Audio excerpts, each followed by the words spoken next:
Live from downtown Detroit, home of WDIV and Click on Detroit, Local 4 News at 11 starts now. Make sure you close those windows before you head to bed. The 40s already showing up. We'll show you how chilly it's going to be when you wake up. Hey, why don't you come step out over here? We're going to step out over here, okay? A woman suspected of driving drunk pulled over in the middle of the night with 2 flat tires, and then officers find a toddler in the back seat. A school employee accused of sexually assaulting an 18-year-old student with special needs, and there may be even more victims. Thanks for being with us. Witnesses coming forward tonight in the case against a community liaison officer at a Hamtramck high school. It's a story we first brought you last night. Ibrahim Al-Jahim charged with forcing a student with special needs to perform a sex act just outside school. Sean Lay live in Hamtramck. Sean, the case could be growing? Could be expanding. That's what we're learning tonight from our sources. Devin and Kimberly, good evening. Sources confirming there may be more victims connected to Ibrahim Al-Jahim. We know police here in Hamtramck are dealing with security camera video of Al-Jahim and his accuser leaving school the day these allegations came down and then returning to school 20 minutes later. Now listen closely tonight. We're hearing from students who saw that happen. Well, there's cameras in the classroom and also the bathroom. So they should see when Mr. Ibrahim took him out to school. This student at Hamtramck's Oakland International Academy says he watched school employee and activist Ibrahim Al-Jahim remove an 18-year-old student with special needs from class last Thursday. The teen returned and was clearly in distress, telling 3 classmates that Al-Jahim allegedly sexually assaulted him in a car right outside of the school.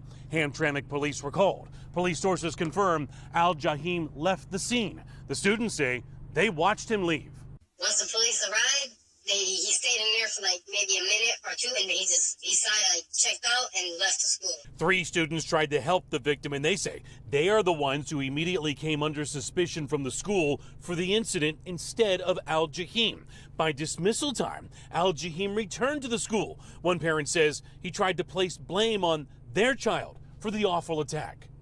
He told my husband that my son was in big trouble, that is something about sexual misconduct again, in the school, and that the police were there and they were questioning him. I was actually surprised, and I don't think that, they should have even had him in the school, period. Now, a short time later, Hamtramck police caught up with Ibrahim Al-Jahim and did arrest him. Prosecutors have charged him with 2 counts of criminal sexual conduct in the first degree. He's out on bond right now. Did speak to the principal of that school, Devin and Kimberly. He says that he's been placed on permanent leave from that school. Back to you. Well, Sean, the school sent home a letter to parents a full week after these allegations were made. A full week. Why the delay? Parents we're speaking to tonight absolutely outraged by that. Talk to the principal, talk to school officials. Tonight they're citing what they're calling student privacy, the reason why they didn't say anything until today. And they also wanted to protect their employees' due process. So that letter did come out today, a full week after the allegations came down. Yeah. All right, Sean. Well, as the talks between the UAW workers and General Motors continue, no tentative agreement to report tonight and none that seems to be on the horizon at the moment.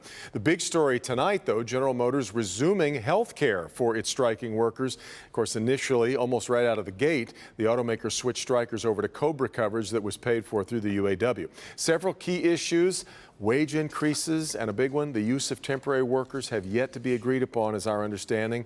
That means talks could end up going into October.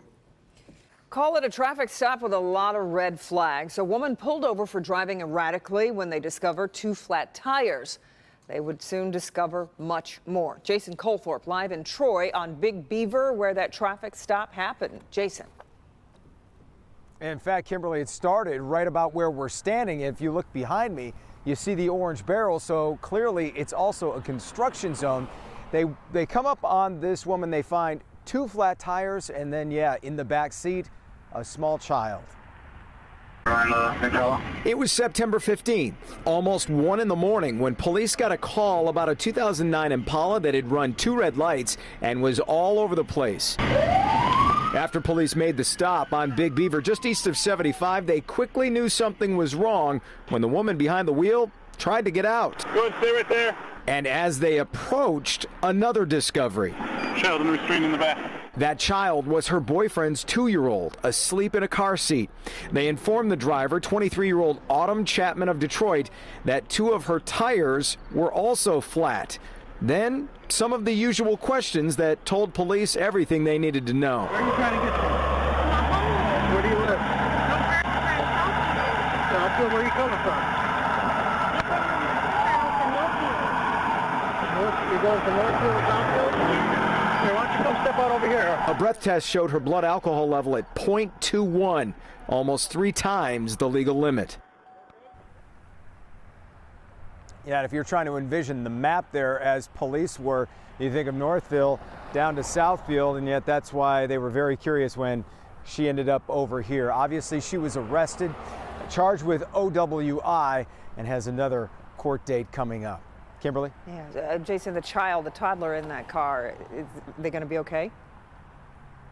Just fine. As a matter of fact, Chapman's mother was able to take the child into custody that early morning. Back to you. That's good news. Okay. Jason, thanks. Today, we got our first look at the whistleblower complaint detailing some very serious allegations against President Trump and the White House. A 9-page complaint centering on the president's July 25th phone call to the president of Ukraine. And in that call, President Trump asked the Ukrainian leader to find dirt on his potential 2020 opponent, Joe Biden, and Biden's son, Hunter. Today, the acting director of national intelligence was pressed by Democrats on why he didn't turn over the complaint sooner. The Inspector General found that serious allegation of misconduct by the president credible. Did you also find that credible? I did not criticize the Inspector General's decision on whether or not it was credible. He went on to say he felt that the whistleblower did as a whistleblower should. Democrats say they are still negotiating with that whistleblower's legal team to arrange for that person to testify. A federal judge has blocked the state's new adoption rules, which prevent adoption agencies that receive taxpayer dollars from refusing to work with same-sex couples for religious reasons. Earlier this year, Attorney General Dana Nessel announced the new rules. Today, a federal judge issued an injunction allowing faith-based agencies that refuse to work with gay couples the ability to continue to have contracts with the state. New information tonight on this massive fire that destroyed a seniors living complex on Detroit's east side. It went up in flames Monday night while dozens of people were still inside. The Detroit Fire Commissioner says the fire was accidental. Several people were taken to the hospital, but no one was seriously hurt. Macomb County is going to vote on a proposal for a new jail next year. 9-4 vote. The county board deciding to place the millage request on the August 2020 ballot. A millage amount won't actually be determined until February, but the jail is estimated to cost $371 million.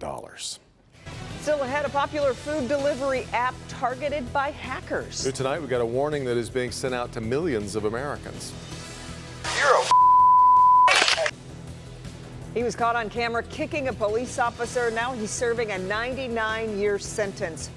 Why investigators say the punishment fit the crime. Here's Ben. Kim, when we get started tomorrow morning, 49 will be the 8 a.m. number in the metro zone. But what do you see everybody else's temperatures in your 4-zone forecasts coming up? Elle Brooks Patterson and Aretha Franklin lost their battles with pancreatic cancer. Now, Alex Trebek is waging his own war with the deadly disease. I'm Dr. Frank McGeorge. Coming up, how more people coming forward with their diagnoses is helping us get closer to better treatments for that disease. They're using these plastic bags and turning them into these sleeping mats. I'm Evron Cassamy. Tomorrow at 6 a.m. for your neighborhood, we're going to take you to the Downriver community that is repurposing these grocery bags and helping the homeless.